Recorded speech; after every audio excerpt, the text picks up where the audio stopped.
বন্ধুত্ব মানে বোঝাপড়ার ব্যাপার, কিন্তু সেই বোঝাপড়া বিগত সরকার করেননি তা বলা যাবে না, করেছে। সেই বোঝাপড়াটা কি, আমরা সেভেন সিস্টারের সঙ্গে যোগাযোগের সমস্ত রকম সুযোগ অবারিত করেছি। বিনিময়ে সেই সময়ের সরকার, শেখ হাসিনার সরকার, ভারতের কাছ থেকে নিরাপদ থাকার এবং তাকে ক্ষমতায় থাকার সুবিধা গ্রহণ করেছে, সমর্থন নিয়েছে। অর্থাৎ একটা এই ধরনের বোঝাপড়া হয়েছে, রাষ্ট্রীয় স্বার্থে নয়, দলীয় স্বার্থে বোঝাপড়া হয়েছে যে লোক দেখানো নির্বাচন, রাতের ভোট দিনের নির্বাচন ইত্যাদি করবেন, ভারত সমর্থন জানাবে। তো এই সমর্থনের বিনিময়ে আমরা এই সুযোগটা করে দিয়েছি, কিন্তু জনস্বার্থে, দেশের স্বার্থে যেটা প্রয়োজন ছিল সেটা হলো আমরা এক ধরনের বোঝাপড়া করার মধ্য দিয়ে নদীর ক্ষেত্রে অনেকটা অধিকার আদায় করে নিতে পারতাম এবং নদীর ক্ষেত্রে, ব্যবস্থাপনার ক্ষেত্রে যৌথতা এটা চালু করতে পারতাম, কিন্তু সেটা আমরা বোঝাপড়ার সেই ক্ষেত্রটা করিনি। এই প্রসঙ্গে সব কিছু হয়েছে মুক্তিযুদ্ধের দোহাই দিয়ে। তারা বলেছেন যে মুক্তিযুদ্ধের সময় আমাদের রক্তের বন্ধন আছে, অতএব বন্ধুর সঙ্গে এমন আচরণ করা যাবে না যে বন্ধুত্ব নষ্ট হয়। তো এই ধরনের বক্তব্য দেওয়ার মধ্য দিয়ে আমরা আমাদের সমস্ত অধিকারের জায়গাটা হাত গুটিয়ে রেখেছি। এ প্রসঙ্গে আমি একটা কথা বলি, আপনারা সবাই বদরুদ্দীন মোহাম্মদকে তো চেনেন। তার বাবা আবুল হাসিম, তিনি ছিলেন অবিভক্ত বাংলার মুসলিম লীগের নেতা ছিলেন, সাধারণ সম্পাদক ছিলেন এবং এই বঙ্গবন্ধু শেখ মুজিবুর রহমানের রাজনীতিক গুরু ছিলেন। সেটা তার অসমাপ্ত আত্মজীবনীতে রয়েছে। তো আবুল হাসেম স্বাধীনতার পর ৭২ সালে একটা অনুষ্ঠানে একটা বক্তব্য দিয়েছিলেন। তো তিনি তখন চোখে দেখতেন না, তিনি অন্ধ হয়ে গিয়েছিলেন।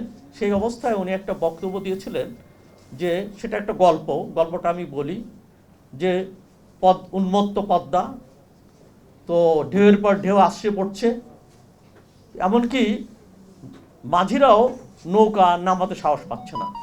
তো এমনই একটা অবস্থায় এক যুবক পদ্মার পাড় দিয়ে হেঁটে যাচ্ছিল। তো হেঁটে যাওয়ার সময় দেখে যে একটা মেয়ে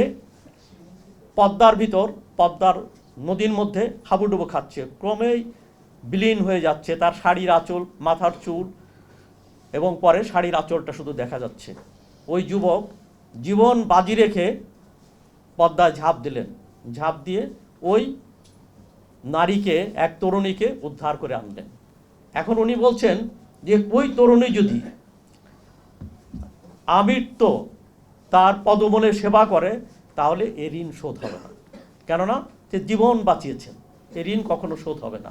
কিন্তু ওই তরুণীর ইজ্জতের পর যদি ওই যুবক ওই তরুণীর ইজ্জত হরণের যদি চেষ্টা করে, তাহলে ওই তরুণীর অস্ত্র ধরার অধিকার রয়েছে।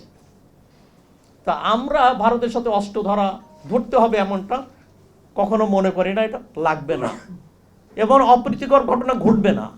কিন্তু বোঝাপড়ার তো আমরা করতে পারি, কিন্তু আমরা সেই বোঝাপড়ার ক্ষেত্রে যে দুর্বলতা আমরা পরিচয় দিয়েছি সেটা দুর্ভাগ্যজনক এবং আমাদের সক্ষমতা থাকার কারণে দলীয় স্বার্থে, হীন স্বার্থে আমরা ভারতের সঙ্গে এই বোঝাপড়াটা করছি না। তা আমার কাছে মনে হয় যে এই অভিন্ন নদীর অভিন্ন ব্যবস্থাপনা এবং এই অধিকার প্রতিষ্ঠার জন্য আমাদের এই বোঝাপড়ার শক্তিটাকে বাড়াতে হবে এবং আমাদেরকে এটাও বুঝতে হবে যে ভারতের সরকার যাই করুক, ভারতের জনগণ, তারা ভারতের প্রকৃতিবিদ, ভারতের পরিবেশকর্মী, অনেক গবেষক, তারাও মনে করেন এই ধরনের পানি প্রত্যাহার এতে কোনো লাভ হবে না, আলটিমেটলি উভয় দেশই ক্ষতিগ্রস্ত হবে। যেমন ধরুন যে এবার ত্রিপুরার লোকেরা কিন্তু আমাদের নোয়াখালী, কুমিল্লা, সিলেট এবং ফেনীর লোকদের মতোই কিন্তু ত্রিপুরার একটা বিরাট অংশ তারাও কিন্তু কষ্ট পেয়েছে, তারাও কিন্তু একইভাবে পানিতে সর্বস্ব হারিয়েছেন।